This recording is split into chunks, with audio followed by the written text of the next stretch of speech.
Evet, yine yeniden bir Afrika vlogundan herkese selamlar arkadaşlar. Takip edenler biliyordur, yaklaşık 1,5 aydır Afrika Nijer'deyim. Ne yapıyorsun ya orada, kiminle gittin, çılgınlık falan diyenler oluyor. Neden geldiğimi, kiminle geldiğimi ufak bir bahsedip sonra bugün sizinle Afrika'da bir günümüzü geçirelim. Arkadaşlar, buraya Gönüllüler Bisek diye bir dernekle geldim. Bu dernek İstanbul merkezli ama Nijer'de faaliyet gösteren bir dernek. Ve burada birçok farklı alanda faaliyet gösteriyorlar. Ben de bu işin ucundan birazcık olsun tutmak için burada bulunuyorum. Ne gibi faaliyetler yapıyor bu dernek? Birincisi, Türk hastanemiz var burada. Belli aralıklarla doktorlarımız, Türk doktorlarımız geliyorlar buradaki hastaları iyileştirmek için. Niye geliyorlar diye diyecek olursanız, burada hastane imkanı yok arkadaşlar. Yani insanlar sağlık hizmetlerine ulaşamıyorlar. Bu noktada işte arkadaşlar Türkiye'den doktorlarımız, hemşirelerimiz, sağlık ekiplerimiz gelip burada insanların ihtiyacını karşılıyorlar. İkincisi, burada Türk yetimhanemiz var. Türk yetimhanemizde yerli olan Nijerli çocuklarımızın, kız çocuklarımızın okumaları için, gelecekte iyi bir hayata sahip olması için bir yetimhane açtığı vakıf ve bu noktada onların okuması için beslenmesi, her türlü ihtiyacını karşılayarak onları geleceğe hazırlıyorlar. Üçüncüsü, burada mescitler inşa ediliyor. İşte burada inşaatları takip ediyoruz. Sonra su kuyuları açılıyor. Bu tarz hizmetler oluyor. Bunun dışında hasta insanlara maddi yardım yapılıyor. Her gün sokaktaki çocuklara ekmek dağıtımı yapılıyor. Çünkü buradaki insanlar ekmeğe ulaşamıyorlar arkadaşlar. Her cuma günü yine sokakta kalan çocuklarımıza yemek dağıtımı var. Böyle farklı birçok faaliyet var. Yani daha saymadığım kim bilir ne kadar faaliyet var. Şimdi sizlere söz olarak buraları zikrettim ama birazcık da sahaya gidelim. Bakalım sahada anlattıklarımızın dışında neler var. İlk olarak şey yapalım. Gidip çocuklarımıza ekmek dağıtalım. Burada yerli kalan, sokakta kalan çocuklarımıza ekmek dağıtalım. İkinci iş olarak da köylerde kalan kadınlarımıza gidip et dağıtımı yapalım. Aynı zamanda onların evlerinin içine de girelim. Bakalım yaşamları nasıl. Birazcık böyle ortaya karışık bir video olsun. İyi hadi kaçalım arkadaşlar. Bakalım neler gelecek başımıza.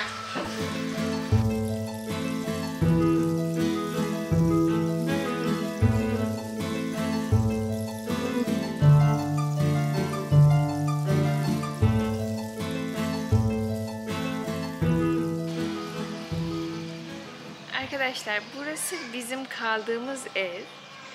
Türk evi. Nerede kalıyorsun? İşte burada kalıyorum arkadaşlar. Burayı da bizler inşa ettik.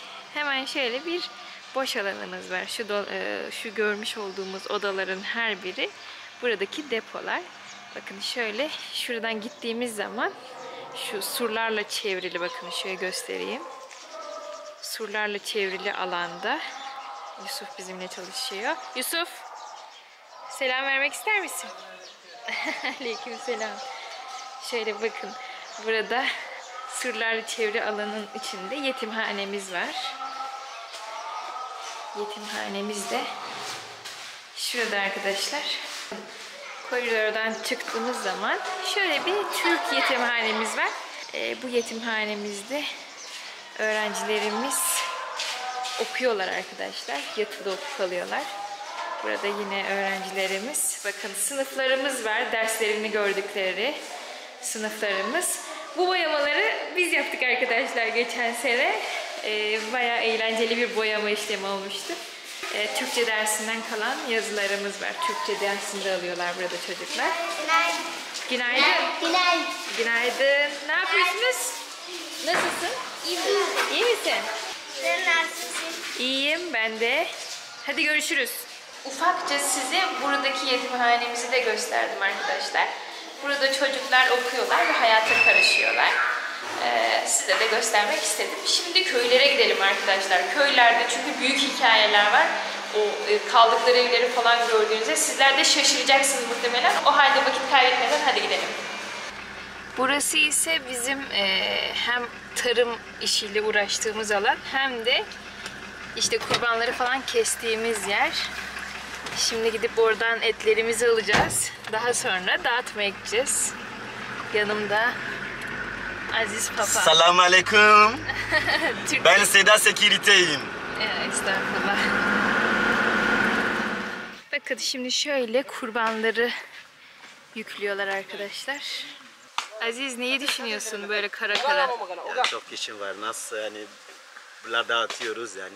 Biliyor musun bizim ülkede yani ne zaman insanlar yani et gördüğümden sonra yani çok soru yani çıkıyor. Ya Yani istedikleri için. çalıyorlar yani sıra girmiyorlar. Ben sustum. Gidiyorum. Tamam. Evet. Adem, selam söylemek ister misin? Baraka abla, nasılsın? İyiyim, sen nasılsın? İyiyim elhamdülillah. Oo, Türkçen de bayağı iyi. Nijer genelde insanların çöl değil miydi ya orada dediği bir yer ama aslında genelde şöyle bir kum, yani çöl kumu dediğimiz kum var arkadaşlar. Ama bu dönem burası için çok yağmurlu geçiyor. Çünkü kış mevsimi burada. İçerisinde değiliz ama giriş yapılacağımız bir mevsim olduğu için çok yağmur yağıyor. Çöl yağmur dediğimiz yağmur. Bu yüzden her yerde şu bitkileri görüyoruz.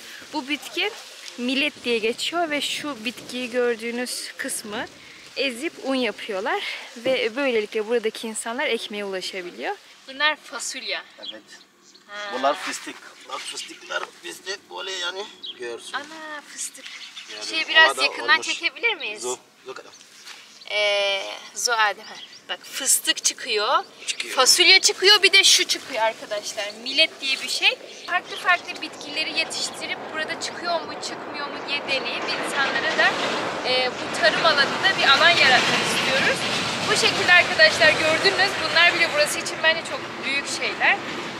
İnşallah daha da artar ve insanların böyle daha çok bu tarımları yaptığı günleri görebiliriz. Hadi let's go. Türk hastanemiz de burası arkadaşlar. Şuradan giriş var, şuradan. Ve arkada görmüş olduğumuz yer Türk hastanemiz. İnsanlar burada tedavi oluyor. Şöyle gidelim bakalım.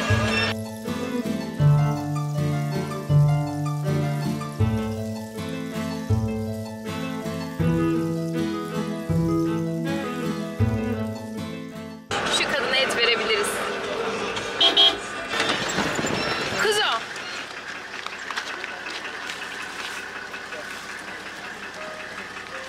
Bay bay. Türkleri görünce Allah ari. böyle bir hal ediyorlar. Arella. İnşallah. Herhangi bir köydeki evi göstermek istiyorum. Buradaki yaşantının nasıl olduğunu. Aa, kuzo.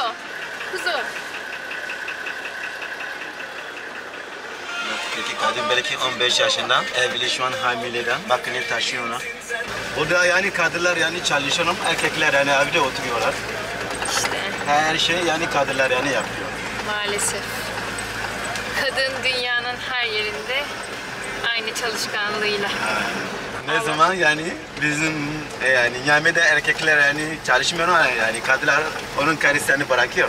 Ha, bu arada Aziz Onun buralı bakmak değil. gerekiyor. Bizim olduğumuz yer Nijer'in çok doğusu. Evet. Aziz Niameyli, yani birazcık daha sosyetik bir Nijerli Evet. ve eski futbolcu. Nijer eski milli takımda oynamış değil mi? Evet. Öyle bir beyefendi.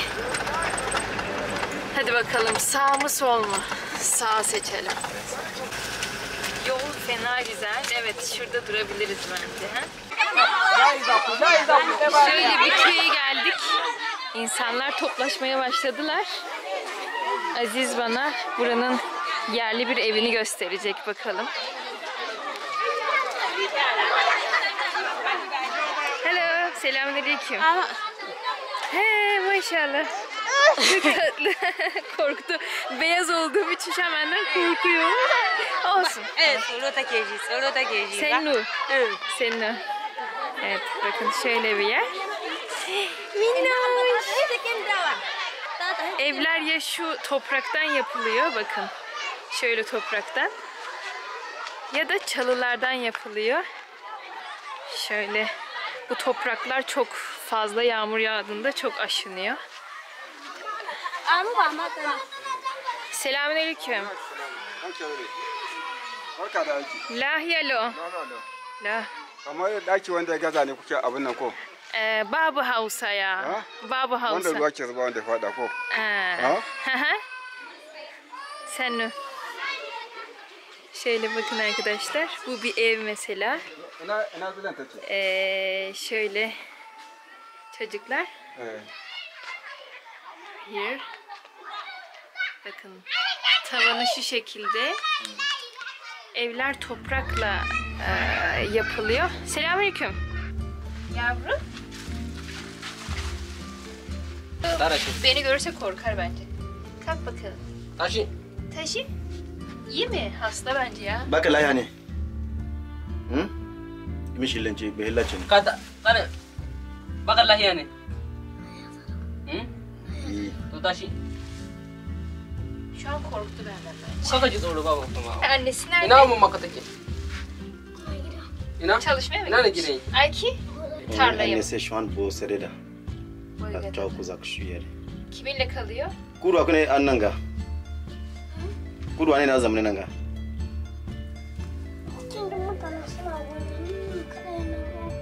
Bırakalım bir tane de. Beni görünce korktu. Ben de olsam korkarım. Birden evinde bir insan. Al bakalım. Gel. Kau hanın kasa bakalım. Wannan naman için leda bakan nan. Hadi bay bay. Sancı mı? Sencima. Şimdi çıkalım. Kimse yok arkadaşlar. Bakın şurada şunu da gösterelim görmüşken. Güneş enerjisi arkadaşlar. Bununla telefonlarını şarj ediyorlar değil mi? Evet. Hiçbir şekilde elektrik falan olmadığı için bununla telefonlarını şarj ediyorlarsa, varsa küçük telefonlardan oluyor genelde. Bu şekilde hadi gidelim başka köylere. Bazen böyle kadınlar tarlalara falan gidiyor. Fasulyeymiş, milletmiş, bir de fıstık falan dedik ya arkadaşlar, bunları toplamak için. Evde bulamayabiliyoruz. Ama şey çok iyi. Şu an Afrika'nın tam ortasında, Orta Afrika'da Türkiye'den gelmiş biri var ve kadının nasibini buraya taşımak için geliyorsunuz. Kadın evinde yok ama nasibi bir şekilde o eve giriyor. Bu bana çok şey geliyor. Bilmiyorum, farklı bir duygu olarak geliyor. Devam edelim bakalım. Barka. Şöyle. Şimdi bir köye geldik. Bakın köyde insanların kaldığı evler bu şekilde. Şimdi içeriye girip birazcık bakalım evin içi nasıl, ne tarzda yaşıyorlar. Müsait değil mi? Tana shiga ko? Gelebiliriz mi? Bismillah Adem. Sunan idi. Sunan idi. Yok, Sunan Hapsu mu? Hapsu? Sunan idi. Ha. Arkadaşlar evi için bence buradaki birçok eve göre temiz ve şey böyle, ama tabii düşünsenize 10 metrekare bile yok burası arkadaşlar. Buranın içerisinde bak şöyle birazcık şey göstereyim. Bakın şurada tabakları var. 10 metrekare alan bile değil. Ama tüm her şey burada yapıyorlar. Bakın mutfak olarak kullanıyorlar. Burada yani su yani. Suya bakayım Aziz, bir dakika. Şurası böyle yatak arkadaşlar. Su içiyor lan. Bunun için mi alıyorlar? Evet, su var. Su temiz mi peki? Temiz, çok su. Soğuk mu? Tabii çok su. İyi bakalım. İdi, sen niye dolap su alıyorsun? Dolap yok zaten. Aziz, burada yok. dolabı nereye koysunlar? Elektrik yok. İdi, sen niye alıyorsun? Bence benden korkuyor şu an. Burada çocuklar beyazlardan korktuğu için arkadaşlar. Bakayım. To şikene. Burada kim varmış? İşu. Tamam, korktu, tamam. Tamam. Şikene. Birazcık da dışarıyı, çevreleri göstermek istiyorum. Bakın. Şurada oyulmuş kabaklarla işte tabak şeklinde kullanıyorlar arkadaşlar. Bakın dıştan ise bu şekilde görünüyor. Şuranın çevresi şu şekilde bir örüntüyle kapatılıyor. Bakın yine aynı stilde bir ev. Burada birazcık daha farklı bir dizayn var. Ama genel olarak arkadaşlar içleri bu şekilde. Teyze de görmüyor dedi. Görmüyorum. Evet. Yani az görüyorum. He. Az görüyor. Türk doktorlarımız buraya senede 2 defa gelip ameliyatlar yaptığı için arkadaşlar köylere gittiğimiz an bizlere sağlık problemlerini de anlatıyorlar. 6 ay sonra Türk doktorlarımız yine gelecek. Hastaneye İnşallah gelsinler. an samu wata shida doktor na Turkawa suna zo kwa tesawa likita tesawa can bu suka hanyar zandar kenan nan zuwa wata 6 cin a zo kwa wurin nan insha Allah an yi miki magani da ba sai amsa kuɗi ba kyauta ne fi sibilla ne suka wannan magani nan tasawa Sunan teyze. Zeynep. Good. Seda. Musnen Seda. Seda. Nasıl Seba? Seda. Sen Cema Allah'a emanet.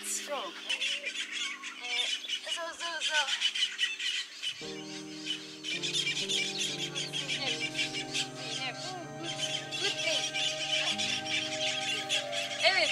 Arkadaşlar. Deve de var burada. Deve de var evet. Burada arkadaşlar deve çok fazla var değil mi? Evet, yani çok fazla yok aslında ama var yani yine. Yok binek yani olarak Tesava'da çok kullanıyorlar, var. yiyorlar mı? Evet. He. Şu an bana bir şey yapar mı? Yapabilir ya. Gerçekten. Sen evet git. Arkadaşlar tehlikeye atacak hiçbir şey yapmıyoruz. Kaçıyoruz. Zeynep teyze. Nagodi nagodi sana. Selam verin. Bunlar benden korkuyor çocuklar. Evet. Tamam hadi selamünaleyküm. Ya baki. Wannan abin da kake yi ba ku. Wata ma baki. Baki da waɗansu abin ga.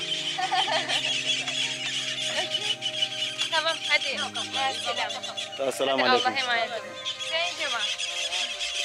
Başka köylere doğru gidelim. Şu kadınları da verelim. Şu kadınları da verebiliriz. Evet arkadaşlar. Awan ka to. Şöyle Pamsa. gördükçe vereceğiz inşallah. O ne? Bu ne Aziz sorsana. Sos yapıyorlar. Ha. Neyse mesela sence mi? Arkadaşlar şimdi yine bir köye geldik. Kadınları çağırıyoruz. Şöyle şu arkada evler var. Bakın köy yerleşimleri. Normalde çölün ortasında. Yani bakmayın şu yeşilliklere. Bunlar kısa bir süre sonra ortadan kalkacaklar arkadaşlar. Aleykümselam. La hello. Elhamdülillah. Çekebilir miyiz? Adama soralım. Heh. Yine bir eve gideceğiz ama çocuklar benden korkuyor arkadaşlar. Burada beyazlardan korkuyorlar. Sevcima. Marka. Ne yapıyorsun? Güzellik. Bakın arkadaşlar. Yine bir evin bahçesi. Muhtemelen hayvancılıkla uğraşıyorlar. Şu şekilde bir hayvan alanı var. Burada bir gölgelenme alanı. Arkadaşlar şöyle bir ortam var. Evdeki birazcık daha mahremiyeti bölmek için arkadaşlar ortaya bir tane duvar ilave ediyorlar. Bu duvar taşıyıcı özelliği taşıyordur mutlaka ama yükün tamamını tabii ki de bizim Türkiye'de yaptığımız binalar gibi değil. Muhtemelen bir tarafta çocuklar, bir tarafta aile diyeceğim de burası mutfak olarak kullanılıyor herhalde. Burası da yatılan alan. Ya hayat zor arkadaşlar. Gösteriyoruz. Burada insanlar bir şekilde yaşamlarını idame ettirmeye çalışıyorlar. Bu açıdan bakınca insan kötü hissediyor. Çıkabiliriz bakın mesela burası hem mutfak hem oturma salonu hem de ne bileyim yani bütün kullanım alanları yan yana. Allah yardımcıları olsun. Dünyada hemen hemen her duyguyu yaşıyor insan. Benim şu ana kadar yaşadığım en güzel duygu bence yardımlaşmak. Çünkü yardımlaştığınız zaman hayatın sadece sizin için olmadığınızı anlıyorsunuz. Aziz birazcık sen bahseder misin? Hani sen Nijerlisin. Doğrusu sen Niameylisin. Birazcık daha sosyetik kesimde kalıyorsun ama sence insanların bu hali nasıl tanımlanır senin için? Yani üzülüyorum. Yani bunlar gerçekten yani hayatım çok zor yani gidiyorum. Yani diğer günlük yani bir kere yemek yiyorlar. Ama şu an Allah şükür şu an yağmur zamanında tarlada yani çok bir şey yani ekleniyorlar. Fasulye, millet, bisküvi, fıstık yani. Şu an onlar durum daha iyi yani gidiyor.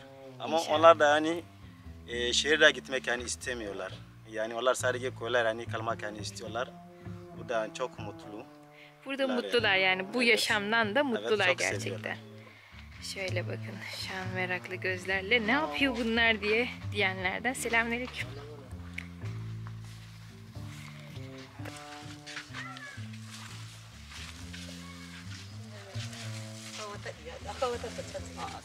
An gode Allah sa albarka an gode Allah biya kun shi Allah taimaka Allah saka da alheri madalla madalla Allah biya kin shi Allah biya Allah sa albarka Şık adını da verebiliriz motoruna. Tamam hadi her şey var. to a shi ma diya İşte asıl dövdükleri şey buldum. Senin kadar güçlü. Fasulye. Fasulye eziyor. daka Bu da to ku daka akwai bibi Oluyor mu? Oluyor mu? oluyor. Yapabiliyor muyum? Yap. Oo tek elle ha güçlüsünüz. Bakayım. Batatay. Oy. Uy. Gözlüğümü de ezerim. Aa çok zor. Çok zor. Oo çok güzel. Arkadaşlar şu şeyin içinde bile ya da fasulyeleri ezip onları yiyor. Sos mu yapıyorlar bunu? Elime dokunabilir miyim? Bak şöyle fasulyeler arkadaşlar. Bunları ezip sonra yemek yapıyorlar. Sos yapıyorlar.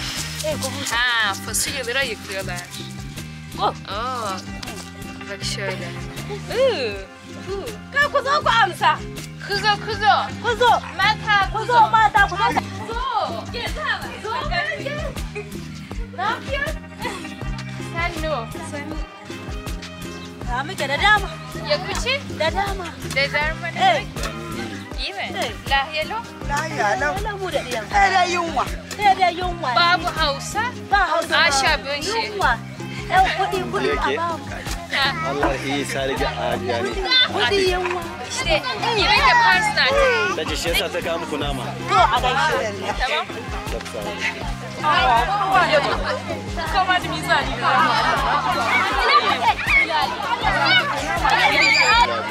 Evet arkadaşlar.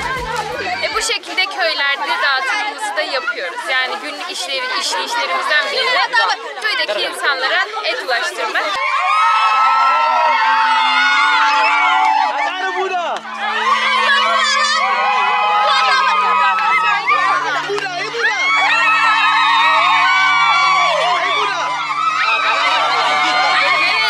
arkadaşlar yine bir köye geldik. Yine çok mutlular. Bunu görünce ben de mutlu oluyorum.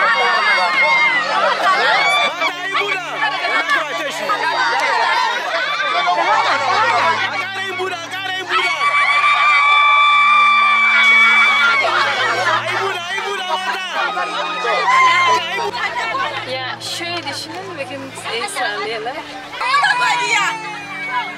Teşekkürler. Rica ederiz. Bakın arkadaşlar bir şey dağıtmak zor demiştim. Mesela bir şey bakın şöyle bir şey dağıttığımız zaman herkes beraber geldiğinde bir izdiham yaşanıyor. Bu yüzden zorlanıyoruz birazcık. Şöyle. Şu an köyün çıkışına doğru gidiyoruz. Ya bu görüntü birazcık da acı bir şey arkadaşlar maalesef. İnsanların bir ekmek için bunu yapıyor olması kötü. Kötü. Ama mecburen. Hadi bakalım. Selamünaleyküm.